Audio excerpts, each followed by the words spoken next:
크고 작은 모든 우리가 살아가는 것들이 누군가의 영향을 우리가 받았다. 영향력이라고 하는 말을 사전에 찾아봤더니 어떤 사물이 다른 사물에 작용을 미치는 힘이라고 했습니다. 이 말은 누군가 모르게 나는 지금 오늘이 있는 겁니다. 내 성격, 그 다음에 내 삶, 내 스타일 이런 것들은요 하루아침에 그냥 생긴 게 아니에요. 분명히 지금 또 막 신경질 잘 내고 지금 또 성격이 급하고 뭐 이런 분들은 어릴 때에 누군가에게 부모나 이웃이나 가족들에게 그런 영향을 받아왔기 때문에 그런 화가 자기 속에 쌓여가지고 이게 어른이 되어서 나타나게 되는 그런 경우도 있고요. 그 다음에 어릴 때에 만만디로 가신 분들은 막 이래도 느긋하고 저래도 느긋하고 그런 영향을 받아왔기 때문에 아무리 급해도 자기는 안 급한 거예요. 그렇게 이제 살아가는 것이죠. 그러므로 나도 누군가에게 영향을 받아왔고 지금 또 내 삶의 방식이 스타일이 다른 사람에게 영향을 끼치고 있다 이런 이야기입니다. 그게 우리가 어떤 계기를 통하여서 선한 영향을 받으면 참 좋겠다 이런 생각을 가지게 됩니다. 여러분 우리가 누군가에게 영향을 받는다는 것은 참 좋은 일이고 그것도 선한 영향을 받는다는 것은 얼마나 아름다운 일입니까? 에서도 효과라고 하는 책이 나왔습니다. 에서도 효과, 상황이나 사건의 흐름을 바르는 강력한 영향력인데요. 에서도 효과라는 것은 죽음을 두려워하지 않고 멸절된 위기에 처한 동족 유대민족을 구한 성경 속의 에서도 왕후처럼 상황이나 사건의 흐름을 바꿀 수 있는 위치에 있을 때 갖게 되어지는 강한 영향력으로 다른 사람을 살려보자. 자, 쉽게 표현을 하면 에서도 효과라는 것이 내가 베풀 수 있는 자리에 있을 때, 내가 정말 섬길 수 있는 자리에 있을 때, 내가 다른 사람에게 좋은 일들을 할 수 있는 그런 위치에 있을 때 그거를 제대로 감당해서 딴 사람들을 한번 살려보자. 이게 에서도 효과입니다. 이런 우리가 영향력을 길러야 된다는 것이죠. 여러분 오늘 우리가 살고 있는 세상은 분명히 문명은 발달되지만은 점점 더 나쁜 말과 나쁜 행동으로 넘쳐납니다. 미움과 원망이 넘쳐나고 다툼과 갈등이 심각하게 확산되고 범죄율도 자꾸 늘어나게 되어집니다. 전에도 제가 한번 이야기한 것지만은 청소년 어린아이들의 연령이 범죄 연령이 자꾸 낮아져요. 전에 팔거천에 걷다가 덩치 큰 애들이 보니까 학생들인데 그 낮에부터 시작해서 저녁 시간인가요? 앉아가지고 하여튼 담배를 피우고 막 있더라고요. 그래서 제가 저놈들이 하고 좀 간섭하려고 그러니까 우리 집사람이 옆에 콱 꼬집으면서 한 대 얻어 터지려고 하나 빨리 가자 하면서 막 이러더라고. 내가 앞만 봐도 그렇지 이게 참 세상이 말세다 하고 보면서 이래 한마디 하려고 가는데 이놈들이 눈치채고 아저씨 가던 길이나 가세요. 얻어 터지기 전에 이러니까 못 가겠더라고. 덩치가 있는 놈들이 몇 명 있는데 자꾸 이게 점점적으로 자꾸 나빠지는 것을 봅니다. 여러분 범죄 연령이 낮아지고 가정이 깨어지는 비율이 높아지고 사단은요 세상의 악을 통하여서 우리에게 악한 영향력을 자꾸 끼쳐요. 이 악한 영향력이 죄송하지만은 우리가 세상에 살면서 이 악한 영향력을 받아가지고 교회 안에서도 이 악한 영향력을 끼치려고 하게 되었지만 사단의 도구가 될 수밖에 없다는 것입니다. 예수님께서는 너희가 세상의 빛이라 세상의 소금이라 이렇게 이야기했습니다. 교회의 빛이 아니고 교회 소금이 아니에요. 교회에서는 큰 소리 치고 교회에서는 뭐 열심히 하는 것 해도 바깥 삶 속에서 소금과 빛의 역할을 하지 않으면 안 된다는 것이죠. 주님은 우리가 있는 곳에 어둠이 물러가기를 원하고 우리가 있는 곳이 세상에 살맛이 없는 곳에 살맛을 나게 만드는 것이 우리가 있는 그곳이 부패하지 아니하고 정말 아름다운 신선한 신선도를 유지하기를 주님이 원하고 계신다라고 하는 이야기입니다. 그러므로 오늘 우리는 주여 저에게도 선한 영향력을 주시옵소서, 영향력을 끼치게 하여 주시옵소서. 내가 있는 곳에 내 주변이 예배터가 되고 내가 있는 곳이 내 주변이 따뜻해지고 내가 있는 주변이 한번 해봐야 되겠다라고 하는 결단이 일어나는 장소가 되게 하여 주옵소서. 이렇게 우리가 기도하고 사모해야 될 줄로 믿습니다. 오늘 본문에 보니까 사도 바울을 제사장 아나니아가 벨릭스 총독 앞에서 고소하는데 5절에 보니까 이렇게 되어 있어요. 우리가 보니 이 사람은 전염병 같은 자라 천하에 흩어진 유대인들을 다 소요하게 하는 자요 나사렛 이단의 우두머리라고 했습니다. 이 말 한마디 속에 바울이 거쳐간 도시에 얼마나 강력한 영향력을 끼쳤는지 알 수 있게 하는 그런 대목입니다. 여러분, 한 번씩 구제역이라는 것이 옵니다. 구제역이 돌게 되어지면 그 전염병을 막기 위하여서 주변에 있는 모든 이 돼지, 소를 살처분을 하는데, 우리나라가 한참 구제역이 심각했을 때에 하루에도 수만 마리를 잡았던, 살처분을 했던 그런 사람의 이야기를 들어보니까 이거는 재앙입니다. 사는 것이 아닙니다 할 정도로, 여러분, 멀쩡하게 살아있는 돼지, 소를 그저 죽여가지고 땅속에 묻는 일이 쉬운 일입니까? 조류독감이라는 것도 그렇습니다. 이 닭이나 오리 같은 것들을 완전히 살처분해서 처분할 때에 그 전염병이라는 것이 얼마나 무서운 것입니까? 여러분, 지난 2015년에 우리나라에 메르스로 인하여서 온 나라가 공포에 떨었습니다. 메르스가 들어왔을 때 급속히 경기가 얼어붙었고 사람들이 아파도 병원에 못 갔습니다. 왜냐하면 큰 병원에서 이 전염이 계속되기 때문에. 그래서 다른 지역에 갈 일이 있어도 꺼렸고, 심지어는 사람이 많이 모이는 곳에 가지 마라 이렇게 해서 집 밖으로 나가기를 꺼렸습니다.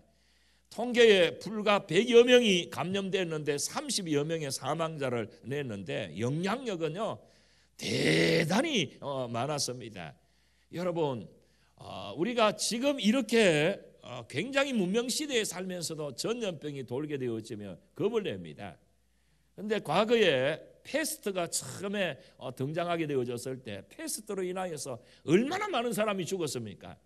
지금 바울이 지금 있는 2000년 전에 이 시대에 바울이 전염병 같은 자다, 전염병 같은 자다, 이 말은 바울 한 사람의 영향이 얼마나 컸다는 것을 이야기합니다. 물론 대제사장 아나니아는 나쁜 의미로 이 사람은 전염병 같은 자다, 이단의 괴수다 이러면서 유대인을, 온 유대를 소동케 하는 자다 이렇게 고소를 했지만은, 좋은 뜻에서 보게 되었지만 이 바울이 가는 곳곳마다 바울을 만나는 사람에게 예수 생명을 전달하고, 바울을 만나는 사람들마다 바르게 살아야 되겠다, 율법에서 벗어나서 자유롭게 살아야 되겠다, 이것을 전염시키는 자다. 얼마나 좋은 영향력입니까?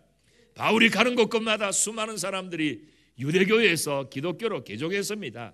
셀 수 없는 많은 사람들이 율법에 매여 종으로 살다가 그리스도를 믿어 자유를 얻고 기뻐하며 새롭게 복된 삶을 살게 되어졌습니다. 오죽 했으면 바울을 싣고 간 배는 그냥 배가 아니라, 수송선이 아니라 복음을 싣고 간 것이고, 바울이 세계 지도를 바꾸어 놓았다 할 정도로 바울이 들어가는 곳곳마다 그 지역이, 그 주변이 달라지고 그 나라가 달라지는 그런 귀한 역사를 우리가 만들었던 것을 볼 수가 있습니다. 여러분, 우리나라에도 초대교회 때는 그리스도인이 단 몇 사람만 있어도 여러분 달라졌습니다. 초대 개헌 국회 크리스찬이 1%도 되지 않을 때에 민족 지도자들이 전부 크리스찬들이었습니다. 오죽했으면 재헌국회 때는 기도로, 이윤영 의원 기도로 국회를 시작하겠습니다. 그런 기록이 남아있을 정도이지 않습니까? 도산 안창호, 남강 이성훈, 고당 조만식, 우남 이성만, 백범 김구, 월남 이상재, 유관순 김한란, 상록소를 쓴 이런 사람들, 이 시인들, 그 다음에 정말 당시에 뛰어난 사람들, 33인 독립선언문을 기록한 사람 가운데서 16명이 크리스찬이었습니다. 몇 명 안 되어져도 얼마나 깊은 영향을 끼쳤는지 모릅니다. 그런데 지금은 크리스찬들이 굉장히 많은데도 불구하고 이제 우리 기독교가 사회에 영향을 끼치지 못하는, 오히려 욕을 하게 되어지는 이런 모습들을 우리가 살펴볼 때 우리가 회복되어져야 될 것이 정말 많다라는 것들을 생각해 봅니다. 성경은 여전히 우리를 향하여서 우리는 택하신 족속이고 왕같은 제사장이고 거룩한 나라라고 이야기를 했습니다. 다시 이야기하면 우리 한 사람 한 사람을 주님이 구원하셨을 때에 너희는 세상의 소금과 빛의 역할을 하여서 소금이 녹아져서 맛을 내는 것처럼 너희들이 맛없는 세상에 맛이 있는 세상으로 만들어라. 너희들이 어두운 세상에 빛을 주어서 사람들을 밝게 만들어라. 이런 사명을 우리에게 주셨다는 것입니다. 그러므로 우리는 이런 강력한 영향력을 가지고 우리가 살아가야 되겠다는 결단을 우리가 해야 됩니다. 여러분, 오늘 본문에 나타나 있는 이 바울이라고 하는 사람, 전염병 같은 자라. 이 사람은 원래는 어떤 사람입니까? 율법에 심취한 사람이고 바리새인 중에 골수 바리새인입니다. 특별히 대제사장의 공문을 받아서 예수 믿는 사람을 받게 하여 죽이기 위하여서 다메섹으로 가는 도중에 예수님을 만나서 회심한 사람이 아닙니까? 그는 그의 고백대로 전에는 나는 폭행자요 살인자였지만은 이제는 예수 그리스도의 복음을 전하는 살리는 자가 되어졌다는 겁니다. 여러분, 미래가 불투명하고 어두운 시대를 살고 있을 동안에 오늘 우리는 이 세상에서 어떻게 해야 강력한 영향력을 행사할 수가 있겠는가? 내가 오늘 예수 믿는 것이 사명이다. 이거를 여러분들이 기억해야 될 줄 압니다. 받아서 합시다. 예수 믿는 것이 사명이다. 이 말은 무슨 이야기입니까? 예수 믿는 것이 사명이라니요. 여러분, 오늘 우리가 무엇 때문에 밥을 먹습니까? 무엇 때문에 결혼을 했습니까? 무엇 때문에 일을 합니까? 먹고 살기 위해서 했고, 때가 되니까 결혼을 했고, 배고프니까 밥 먹는 거지. 이렇게 하게 되어지면 그냥 보통 사람으로 살아갈 수밖에 없다는 거죠. 하나님이 나를 불러주셔서 예수 믿는 사람으로 만들으셨다 그러면 예수 그리스도를 전하는 것이 사명이다. 그러니 왜 공부하느냐 이렇게 이야기할 때에 복음 전파를 위하여서 사명이기 때문에. 왜 결혼했느냐? 결혼해서 행복한 가정을 만들어서 복음을 위하여서 살려고 하나님께서 우리에게 이 가정을 주셨다. 왜 직장 다니느냐? 먹고 살기 위하여서가 아니라 어떻게 하든지 한 사람이라도 그에게 복음을 전하여서 그로 하여금 하나님을 알게 하고 예배터로 만드는 것이 내 사명이다. 여러분, 이런 사명을 가지고 우리가 살게 되어지면 어떻게 됩니까? 여러분, 내가 섬기고 내가 다른 사람들에게 정말 웃음으로 다가갈 수 있는 이유가 그 사람을 살도록 만들어 주어서 그 사람에게 살만 나도록 만들어 주어서 그렇게 한다면 달라지지 않겠어요? 내가 공부한 것이 다른 사람을 살리기 위하여서, 내가 결혼한 것이 상대편을 살리기 위하여서, 아니 남편이 아내를 살리기 위하여서 결혼했다는데, 아내가 남편을 살리기 위하여서, 남편이 아내를 살리기 위해서 결혼했다는데 그냥 보면 닭이 소 보듯이, 아니 소가 닭 보듯이입니까? 하여튼 그렇게 보는 겁니까? 어떻게 하든지 내가 내 모습을 통하여서 저 사람이 살만 나도록 만들어야 되겠다, 이런 마음을 가지고 결혼 생활을 한다면 그야말로 매일매일 그날이 새롭지 않겠어요? 직장 생활이 그런 겁니다. 하기 싫어서 억지로 하게 되어지면 너무 삶이 힘들고 지치지만은 내 섬김을 통하여서 정말 살만 나게 만드는 그런 직장이 되어진다 그러면 여러분, 그거는 일터가 얼마나 보람되고 희망이 있겠습니까? 바울은 이 사명을 붙들고 고난이 있었지만은 전진할 수 있었습니다. 역경이 있었지만은 무릎 꿇지 않고 비전을 성취하게 되어졌습니다. 그는 3번 전도 여행을 떠나고 로마에 가서 복음을 전하는 꿈을 꾸고, 그를 만나는 모든 사람이 예수 믿고 새 생명을 얻는 꿈을 가지고 닥치는 대로 전도를 했더니 강력한 영향력을 끼쳐서 그가 가는 곳곳마다 오늘 본문 5절에 기록되어 있는 것처럼 천하에 흩어진 유대인을 다 소유하게 하는 자요. 그를 만나는 사람마다 이렇게 살면 안 되는구나, 이렇게 살아서는 안 되는구나, 전염병 같은 자요, 그와 접촉하면 사람이 변한다는 겁니다. 사람이 바뀐다는 것입니다. 이게 대제사장 아나니아가 지금 벨릭스에게 고소하는 그런 내용이에요. 두려운, 유대인들에게 두려운 존재가 되고 사단에게 무서운 존재가 되었습니다. 오늘 우리에게 주는 사명이 무엇입니까? 그것이 바로 복음 전하는 것입니다. VIP들에게 복음을 전해서 영혼을 구원하는 사명, 지옥 갈 사람을 천국 가는 백성으로, 죽을 맛에 있는 사람에게 살맛을 만들게 되어지는 그런 사명, 믿음이 연약한 사람을 사랑으로 섬기고 성숙한 그리스도인의 본을 보여서 영적 성장을 돕는 사명, 목자 목녀가 되어서 몇 명의 그리스도인을 돌보고 목양하는 사명, 교회의 지도자가 되는 사명, 교회를 개척하는 사명, 선교의 사명, 다양한 사명이 있습니다. 어쨌든 하나님이 내게 허락하여 주신 것은 나를 통해서 내 주변 사람이 살게 하신다. 이 사명을 우리가 붙들고 살게 되었으면 우리는 분명히 영향력 있는 사람이 되게 될 줄로 믿습니다.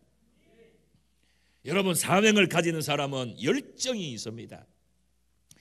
농사 지을 때에 제일 좋지 않은 것이 무엇인지 아십니까? 냉해라고 합니다. 가을에 이제 농사 1년을 잘 지어도 보름만 일찍 찬바람이 불면 그의 농사는 끝장난다는 겁니다. 사람도 건강에 제일 해로운 것이 차가운 것이라고 합니다. 저는 우리 김종기 집사님한테 배웠는데요, 아침에 일어나면 따뜻한 물을 한 잔 꼭 마시는 게 좋다. 왜냐하면 따뜻한 물이 들어가게 되었으면 이 혈이 잘 돌아가지고 온몸이 뜨끈뜨끈한 걸 느낀다고 그러는데, 저는 찬 거를 참 잘 먹었어요. 지금은 좀 약간 따뜻하게 이 물을 마시는데 진짜 혈이 잘 돌아가는 것 같아요. 여러분, 암이 무서운 건데, 그런데 온 몸에 암은 다 생기지만은 암이 안 생기는 데가 하나가 있어요. 어딘지 아십니까? 심장에는 암이 안 생깁니다. 왜요? 심장에는 항상 피가 뜨겁기 때문에. 그래서 여러분, 우리가 몸의 온도가 조금만 내려가도 위험합니다. 피가 돌기 때문에 온도가 내려가지 않으면 굉장히 좋습니다. 그래서 오늘 우리 사회를 가만히 보십시오. 냉랭해졌습니다. 차가워진 사회입니다. 가정도 보면 냉랭해지고 교회도 보면 냉랭해지고 우리 관계에 있어서도 냉랭해지는 그런 경우가 얼마나 많습니까? 범죄가 늘어가고 정말 청소년 탈선이 늘어가고 가정도 냉랭해지고 결혼하기가 바쁘게 가정이 무너지고 있습니다. 이런 냉해를 누가 치료할 수 있겠습니까? 예수 그리스도만이 치료자가 되시는 줄 믿으시기 바랍니다. 성령님이 치료자가 되십니다. 성령님이 우리 가슴 속에 불을 붙여주실 때에 변화되고 치료되어집니다. 여러분, 교회에 나와서 우리가 엎드리는 이유가 예수 믿고 말씀을 듣고 성령 충만하게 되어지면 성령이 우리 속에 오셔서 심령에 남아있는 냉해, 모든 관계의 냉해가 치료가 되어집니다. 여러분, 교회 가니까 옛날과 달라 많이 냉랭해져서, 사실은 교회가 냉랭해진 게 아니고 자기가 냉랭해져서 그래요. 자기의 가슴에 불이 꺼졌으니까 그거를 전달을 못하니까 그런 것이죠. 성령님이 오셔서 불을 붙여주실 때에 변화시켜주고 치료되어질 줄로 믿습니다. 핸델은 56세에 병들어서 감동과 의욕이 많이 떠났습니다. 그렇게 잘 떠오르던 시상들이 잡히지 않은 겁니다. 음악가가, 작곡가가 시상이 떠오르지 않는다면, 감동이 없다면 감동적인 글을 쓸 수가 없습니다. 어느 눈 오는 밤에 그런 교회에 들어가서 하나님 앞에 눈물 흘리며 회개 기도했는데 자신도 모르게 가슴이 성령으로 뜨거워졌을 때 그때 느낀 감동으로 이 작곡한 것이 유명한 핸델의 메시아입니다. 베토벤도 시리에 빠졌을 때에 주님을 영접하여 은혜 받고 심포니구를 작곡하게 되었다고 합니다. 베토벤의 심포니구와 핸델의 메시아의 특징이 무엇입니까? 뜨거운 가슴에서 나온 작품이라는 것이죠. 묘하게도 이 작품을 들으면 가슴이 뜨거워집니다. 여러분, 이 세상은 우리를 차갑게 만듭니다. 어디 가도 차가워요. 그런데 오늘 우리가 성령의 불을 받게 되었으면 가슴이 뜨거워져서 일어날 수가 있습니다. 열정이라는 것이 무엇입니까? 가슴에 뜨거운 불을 가지는 것입니다. 기독교 국가가 잘 되는 이유는 가슴을 뜨겁게 하기 때문에, 왜냐하면 하나님 앞에 엎드려서 회개하니까 하나님이 그 회개하는 심령 속에 뜨거운 가슴을 주시는 것이죠. 공산주의가 망하는 이유는 비난하고 심령에 불이 꺼졌기 때문에 그렇습니다. 그러나 죄의 길로 가던 사람도 예수를 믿으면 그 안에 성령의 불이 붙게 됩니다. 이 불로 인하여서 죄를 이기고 불의를 이길 수가 있는 것이죠. 성령님이 내 안에 오시면요, 나도 살게 되어지고 내 가정도 내 자녀도 살게 되어지고 그리고 우리 교회도 살리고 내 주변을 살릴 수 있게 되어지는 것입니다. 그러므로 여러분, 친구를 사귈 때에도 가슴이 뜨거운 친구를 사귀어야, 그래야 눈동자가 또릿또릿하게 되고 한번 해보자 이런 마음이 생깁니다. 눈이 희릿해서 냉랭한 사람을 사귀게 되어지면 자기도 모르게 냉랭해지고 냉기가 돌아가지고 일찍 병이 와요. 그래서 이미 결혼한 사람은 할 수 없고 총각 처녀들은 가슴이 뜨거운 사람을 배우자로 맞이하시기 바랍니다. 가슴이 뜨거운 사람이 배우자가 되어지면 하는 일이 확신이 있고 용기가 있고 그 다음에 무엇이든지 할 수 있는 온갖 어려움을 이겨낼 수가 있는 것입니다. 교회 와서 왜 기도합니까? 왜 예배드립니까? 우리 심령에 불을 붙이려고 예배를 드리는 것입니다. 영국의 요한 웨슬레는 영국이 위기에 빠졌을 때에 영혼에 하나님의 불을 붙이라고 했습니다. 옥스퍼드 대학에서 일어난 성령의 불길로 영국을 다시 일으키게 되어졌다라고 하는 이야기입니다. 여러분, 이 시대를 변화시킨 사람들은, 인류에게 희망을 준 사람들은 열정을 가진 사람입니다. 바울은 예수님 만나고 난 다음에 하나님께서 자신을 이방인의 사도로 삼으셨다, 사명을 가지고 가슴에 불붙는 이 열정을 가지고 가는 곳곳마다 뜨겁게 일을 했더니 하나님께서 정말 바울을 만나는 사람이 꼭 전염병과 같이 변화되어지고 새롭게 되어지는 일들을 볼 수가 있습니다.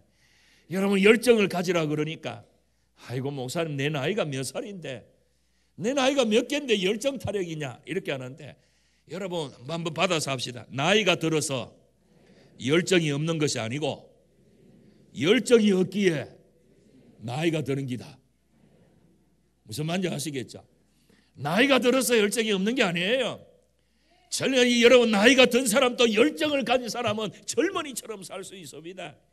열정이 있는 사람은 자기 주변을 다르게 만들 수 있다는 것입니다. 여러분, 악한 사단의 죄의 영향력이 강력하고 빠르게 확산되어질 때 사람들은 악하여지고 불신앙에 사로잡히고 그리고 냉랭한 사회를 만드는 이때에 오늘 우리에게는 불신을 몰아낼 강력한 믿음이 필요합니다. 어둠을 몰아낼 강력한 빛이 필요합니다. 악을 몰아낼 강력한 선이 필요합니다. 예수님께서 이미 우리들에게 너희는 세상의 빛과 소금이다, 소금과 빛이다, 우리에게 그런 귀한 사명을 주신 줄로 믿습니다. 그러면 오늘 우리는 나의 행동이, 나의 말이 다른 사람에게 선한 영향력을 주어야 됩니다. 저 사람을 볼 때에 닮고 싶다는 마음이 생길 때에 우리는 그때부터 존귀한 사람이 되고 가치 있는 사람이 되는 겁니다. 좀 부족하면 어떻습니까? 좀 약하면 어떻습니까? 하나님 없으면 나 살 수 없어요. 하나님, 내 삶의 자세를 바꾸어 주십시오. 엎드려서 기도하게 되어지면 선한 영향력을 끼칠 수 있도록 하나님이 그 가슴에 사명도 주시고 열정도 허락하여 주실 줄로 믿습니다. 여러분, 누구든지 힘들고 어려울 때 원망은 다 할 수 있지만은, 그러나 하나님 앞에 자신을 돌아보는 것은, 그것은 하나님이 주신 은혜로만 할 수 있는 거예요. 이 시간에 우리가 정말 하나님 앞에, 하나님이여 다시 우리 가슴 속에 사명이 생기기를 원하고 열정을 품기를 원합니다. 나를 통하여서 살아나는 사람, 나를 통해서 다시 한번 해보자, 이런 사람들이 많아지게 하시고, 나 때문에 낙심하거나 나 때문에 주저앉는 사람, 내가 가는 곳곳마다 자꾸 냉랭하게 만들고 내가 가는 곳곳마다 살맛이 떨어지게 만드는 사람이 아니라, 내가 들어가는 곳곳마다 살맛이 나고 내가 가는 곳곳마다 새롭게 한번 해보겠습니다, 이런 마음이 일어날 수 있도록 우리가 기도하고 결단하면 좋겠습니다.